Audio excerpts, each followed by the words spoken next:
కర్కాటక రాశి వారు గురువారం రోహిణీ నక్షత్ర సందర్భంగా గజకేసరి యోగం రోజున ఎలాంటి విధులను పాటించాలి, గ్రహ సంచార స్థితిలో చతుర్గ్రహ కూటమి సందర్భంగా ఎలాంటి యోగాన్ని పొందాలో ఈ వీడియోలో సవివరంగా సంపూర్ణంగా తెలుసుకుందాం.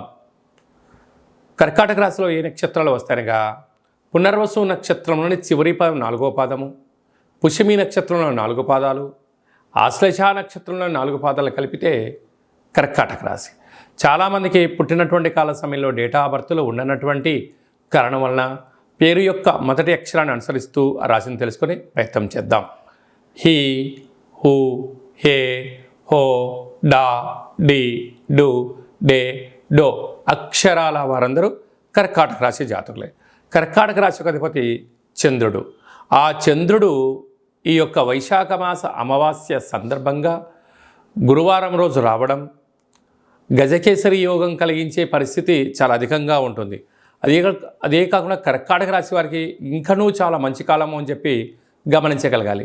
వీరికి చాలా సున్నితమైన స్వభావం కలిగి ఉండడం, మార్కెటింగ్ రంగంలో ముందు వరుసలో ఉండడం, నీటి వ్యాపారాలు, జల వ్యాపారాలు, హోటల్ వ్యాపారాలు, వస్త్ర వ్యాపారాలు, స్విమ్మింగ్ సెంటర్స్ నడిపించేటువంటి వ్యవసాయ సోదరీమణులకు అందరికీ కూడా ఒక అద్భుతమైన వరం ఈ మాసం అని చెప్పి గమనించాలి. తృతీయంలో కేతు సంచార స్థితి ఉండడం వలన తల్లిదండ్రులతో, అన్నదమ్ముళ్లతో, అక్కాచెల్లెలతో ఆ మైత్రి బంధంగా ఉంచగలిగినట్లయితే ఇంకనూ యోగదాయకం అని చెప్పి గమనించాలి. అలాగనే అష్టమంలో శని సంచార స్థితి కారణం వలన మీ జన్మ నక్షత్రం రోజున పూర్ణిమ, అమావాస్య తిథుల యందున వీలైనంత వరకు మౌనంగా ఉండడం, ఆధ్యాత్మికంగా ఉండడం, సూర్య నమస్కారం చేసుకోవడము ఒక పాటి అదృష్టానికి మీరు కేంద్ర బిందులు అవుతారు. ఇంకనూ విజయం సాధించగలగాలి అన్నట్లయితే మీరు ఎంత బరువు అయితే ఉంటారో అంత బరువు కలిగినటువంటి ఉప్పును తులాభారంగా చేసుకొని ఆ నీటిని ఈ ఉప్పును నీటితో కలిపి సంపూర్ణంగా కరిగించి ఆ నీటితో మహాదేవుడికి రుద్రాభిషేకం చేసుకోవడం వలన మృత్యు, అపమృత్యు దోషాలు అదే కాకుండా కారాగార ప్రాప్తి, కోర్టు సమస్యలు, వాహన ప్రమాదాలు, అపమృత్యు దోషాలు తొలగిపోతాయని చెప్పి గమనించాలి. భాగ్యస్థానంలో రాహు సంచార స్థితి ఉండడం వలన భార్యాభర్తల మధ్య ప్రేమానురాగాలు అవసరం. చిన్న చిన్న విషయాలకు ఆందోళన తగదు. ఎవరైనా ఏదైనా ఒకటి అనుకుంటున్నట్లయితే ఒకరికి ఒకరు సర్ది చెప్పుకొని సజావుగా వెళ్ళగలిగినట్లయితే కుటుంబం చాలా బాగుంటుందని చెప్పి గమనించాలి. రాజ్యస్థానంలో కుజుడు స్వక్షేత్రకంగా సంచారం చేయడం వలన ఉద్యోగ ప్రయత్నం చేసేవారికి యోగదాయకం, ప్రమోషన్స్ రావడం, భూములు, గృహాలు, వ్యాపార సంస్థల్లో అన్నింటా విజయం మీ సొంతం కాబోతుంది.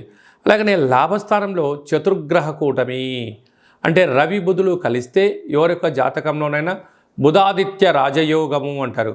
ప్రభుత్వ ఉద్యోగం ప్రయత్నం చేసేవారికి చాలా మంచి కాలము. ప్రభుత్వ ఉద్యోగంలో ఉండబడి ప్రమోషన్స్ కోసం ప్రయత్నం చేసేవారికి అదృష్టం కలిసి వస్తుందని చెప్పి గమనించగలగాలి.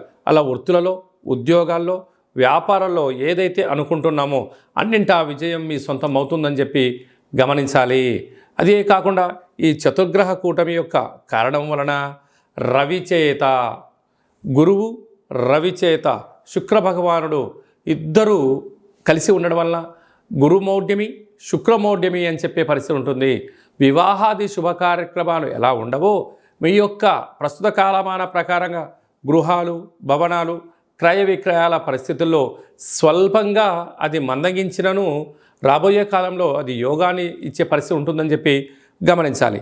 అదే కాకుండా ఈ గురువారం పూట ఈ యొక్క చంద్రుడి నక్షత్రమైన రోహిణి నక్షత్రం ఉండడం వలన తెల్ల జిల్లేడు వృక్షం దగ్గర దీపాన్ని పెట్టడం, వినాయక స్వామి వారికి గరికమాలను వేయడం, కాళభైరవ స్వామి దగ్గర దీపం పెట్టడం, కాళభైరవ స్వామికి సౌభాగ్య ముడుపు కట్టడం వలన మీకు గజకేసరి యోగం మీ సొంతం అవుతుందని చెప్పి గమనించాలి. అలాగనే ఏకాదశంలో చతుర్గ్రహ కూటమి సంచారము చేయడం వలన వృత్తులలో, ఉద్యోగాల్లో, వ్యాపారాల్లో అన్నింటా విజయం సాధించగలగాలి అన్నట్లయితే వీలైనంత వరకు కాళభైరవ స్వామి స్మరణ, 27 రకాల వస్తువులతో దిష్టి దించుకోవడం వలన మీకు రుణ సమస్యలు, రోగ సమస్యలు, శత్రు సమస్యలు తొలగిపోతాయని చెప్పి గమనించాలి. కనుక హోటల్ వ్యాపారాలు, వస్త్రకారుత వ్యాపారాలు, గోల్డ్ స్మిత్ పనిచేసేటువంటి వారందరూ, మార్కెటింగ్ రంగంలో ఉండబడిన వారందరూ, రాజకీయాల్లో ఉండబడిన వారందరికీ ఇది చాలా మంచి కాలము అని చెప్పి గమనించాలి.